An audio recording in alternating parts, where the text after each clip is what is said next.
हरे कृष्णा। आइए पाठ को आगे बढ़ाते हैं। उससे पहले हम श्री कृष्ण की और गुरु महाराज की वंदना करेंगे।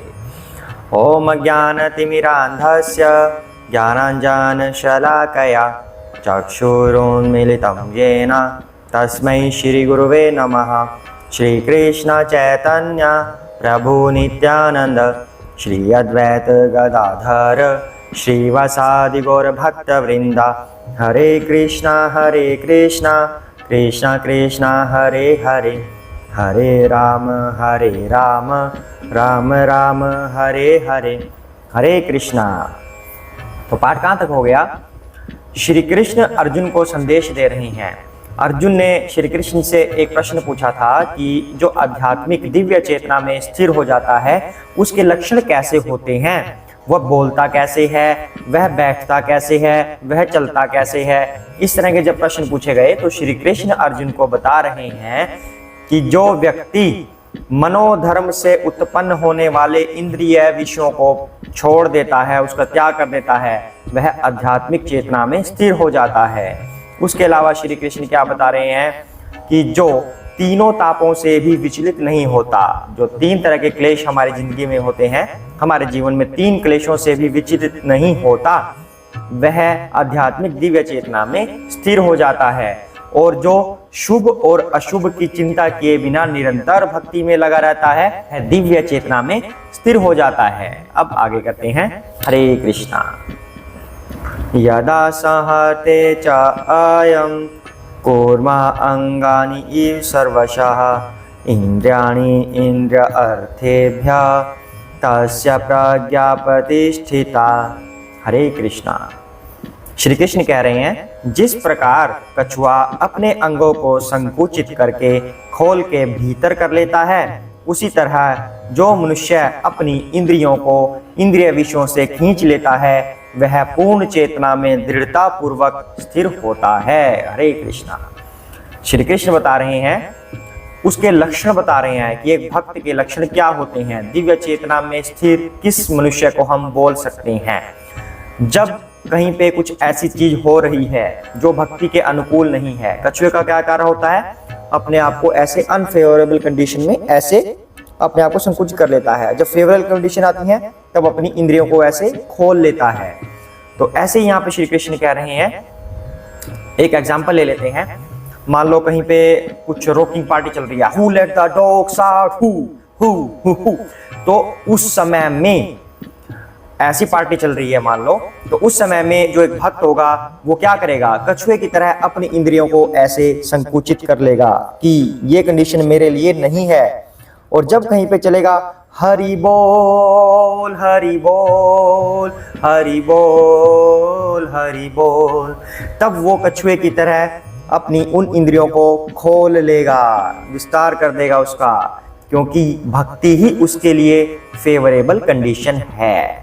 यही यहाँ पर श्री कृष्ण समझाना चाह रहे हैं कि ऐसी परिस्थितियों में जहाँ से कहीं पे आहार बुरा चल रहा है, मीट चल रहा है, प्याज लहसुन मांस मदिरा ये चल रहा है, फिर से वो अपनी इंद्रियों को ऐसे संकुचित कर देगा कि ये चीजें मेरे लिए नहीं है। जब कहीं पे भगवान का प्रसाद होगा तब वह उसको फिर से खोल लेगा।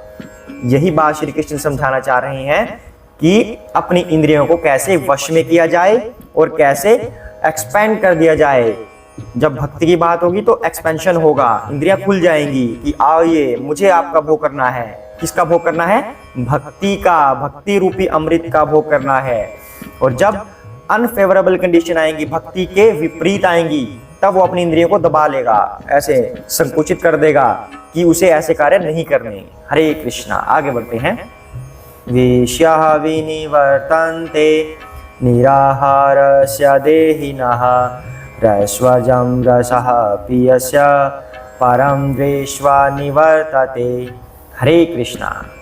देहधारी जीव इंद्रिय भोग से भले ही निवृत्त हो जाए, पर उसमें इंद्रिय भोगों की इच्छा बनी रहती है। लेकिन उत्तम रस के अनुभव होने से ऐसे कार्यों को बंद करने पर वह भक्ति में स्थिर हो जाता है। हरे कृष्णा। तो श्री कृष्ण यहाँ पर क्या समझाने का प्रयत्न कर रहे हैं कि जब तक हमारे अंदर भक्ति रस नहीं आएगा, उत्तम रस नहीं आएगा, हायर टेस्ट जब तक हम अचीव नहीं कर लेते, तब तक जो लोअर टेस्ट होते हैं, जो गलत कार्य होते हैं, हमारे बुद्धि में वो बने रहते हैं, उनको करने की लालसा हमारे अंदर बनी रहती है। तो उनको कब छोड़ सकते हैं? जब हमारे अंदर उत्तम रस आ जाएगा, हायर टेस्ट आ जाएगा, भगवत भक्ति आ जाएगी। एग्जाम्पल के लिए ले लेते हैं, कोई ना कोई कथावाचक या कोई आपको समझाने वाला ऐसे बोलेगा, तू ये क्या काम कर रहा है, इतना गलत काम कर रहा है, हाड़ मांस से बना हुआ ये शरीर, मल मूत्र का थैला है ये शरीर, इसके प्रति तुम कब तक भोग करते रहोगे? तो इंसान क्या करेगा? उसको थोड़ा थोड़ा समझ आएगा कि गुरुजी कुछ समझा रही हैं, तो वो कुछ टाइम तक उन चीजों से रुका रहेगा। लेकिन जैसे ही गुरुजी वहां पर नहीं हुए, फिर से उसका मन उसी लोअर टेस्ट की तरफ जाने लगेगा कि मुझे ये काम करना है या नहीं करना है, करना है नहीं करना, गुरुजी ने बोला था नहीं करना, नहीं चलो कर ही लेते हैं, आगे से सॉरी बोल देंगे, भगवान को क्षमा मांग लेंगे, आगे से नहीं करेंगे। अर्थात हाँ ना हाँ ना हाँ ना करते करते करते मुझे करना है, मुझे नहीं करना है, मुझे करना चाहिए, मुझे नहीं करना चाहिए, करते करते करते करते वो कर बैठता है, वो बुरा कार्य कर बैठता है, क्योंकि उसको अभी तक उत्तम रस की प्राप्ति नहीं हुई, अभी तक वो हायर टेस्ट की तरफ नहीं गया। यहीं पे भगवान श्री कृष्ण ये चीज समझाने की कोशिश कर रहे हैं कि इंसान को भक्ति की तरफ दृढ़ रहना चाहिए, उत्तम रस की प्राप्ति करनी चाहिए, तभी वो ऐसे नीच कार्यों से बच सकता है, ऐसा श्री कृष्ण कह रहे हैं। इसलिए भक्ति की तरफ बढ़ते रहना चाहिए, भक्ति की तरफ उन्मुख रहना चाहिए। हरे कृष्णा। आगे बढ़ते हैं। यत् तो ह्यपि कौन्तेय पुरुषस्य विपश्चितः इंद्रियाणि प्रमाथीनि हरन्ति प्रसभं मनः। हरे कृष्णा। हे अर्जुन, इंद्रियां इतनी प्रबल तथा वेगवान हैं कि वे उस विवेकी पुरुष के मन को भी बलपूर्वक हर लेती हैं जो उन्हें वश में करने का प्रयत्न करता है। हरे कृष्णा। तो भगवान यहाँ पर क्या बता रहे हैं? जिस इंसान ने ऐसी दृढ़ प्रतिज्ञा कर ली कि मैं गलत कार्य नहीं करूंगा, अपने आप को वश में रखूंगा, साधु बन गया, तब भी वो इंद्रियां उसको विषय भोगों की तरफ खींच ले जाती हैं और इंसान का फॉल डाउन हो जाता है। कहाँ तो वो भक्ति में बढ़ रहा था, कहाँ उसका फॉल डाउन हो गया। फॉर एग्जाम्पल, बड़े बड़े लोग हैं, नेता लोग, मंत्री लोग, बड़े बड़े सुपरस्टार, बॉलीवुड वाले, कोई भी किसी को भी लगा लीजिए, इतना ज्ञानवान।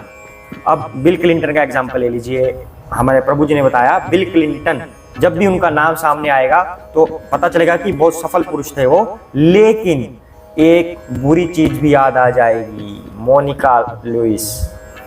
ओ माय गॉड। तो ऐसा अनुभव एकदम से आ जाता है कि जो बुरा कार्य हमने कभी कर दिया वो सारा जीवन हमें याद रहता है। तो इन चीजों से बचना चाहिए कि हमें पूरा जीवन पछताना ना पड़े। तो वहीं यहाँ पर श्री कृष्ण कहते हैं, विवेकी पुरुष के मन को भी हर लेती हैं इंद्रियां, हमें उसकी तरफ लेकर जाती हैं। वही जो अब पिछले श्लोक में हमने किया था कि मुझे ये कार्य करना है, मुझे ये कार्य नहीं करना, नहीं मुझे ये कार्य नहीं करना चाहिए पर मन तो है, पर मुझे नहीं करना है ये कार्य, ये गलत है पर मन है, गलत है ये कार्य नहीं करना मुझे पर मन है, चलो एक बार कर ही लेते हैं, एक बार कर लेते हैं, आगे से नहीं करूंगा, और वो कर डालता है। इस कार्य से बचना है। इस कार्य से तभी बचेंगे जब हम हायर टेस्ट लेंगे। यहाँ पर भगवान कह रहे हैं हमें इंद्रियों को वश में करने का प्रयत्न करना चाहिए हमेशा, और साथ साथ में हायर टेस्ट की तरफ बढ़ना चाहिए, तभी उनको हम कंट्रोल कर सकते हैं, तभी हम भक्ति की तरफ आगे बढ़ सकते हैं। हरे कृष्णा। आज के लिए इतना ही करते हैं, सभी साथ में बोलेंगे जय श्री कृष्ण चैतन्य प्रभु नित्यानंद श्री अद्वैत गदाधर श्री वसादि गौर भक्त वृंदा। हरे कृष्ण कृष्ण कृष्ण हरे हरे, हरे राम राम राम हरे हरे, हरे कृष्णा।